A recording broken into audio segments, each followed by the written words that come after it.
ચા બની ગયો તો લાવ ને, મારે કામે જવાનું મોડું થાય છે. થોડીક વાર ખમો, ચા બની જ ગઈ છે.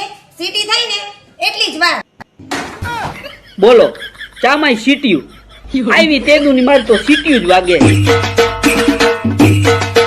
લગન પેલા તો કેતી હતી કે તમને 32 જાતના ભોજન જમાડી. તમે મારો જાજો મગજ ફેરવો માને, નકર 32 જાતના ભોજન તો સાઈડમાં રહે, નકર મોઢામાંથી 32 હન બહાર નીકળી જાય.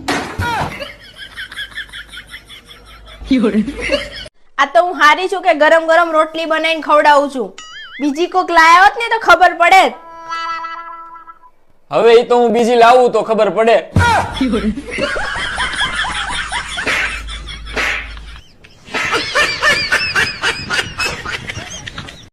હું શું કહું છું, નવરાત્રી આવે હે, મને ચણિયાચોળી અપાવો ને. હજી ગયા વર્ષે નવી નો લીધી. હવે ઈ ચણિયાચોળી તો જૂના થઈ ગયા છે. એમ તો જૂના તો તમે થઈ ગયા હો, બદલાવી નાખું.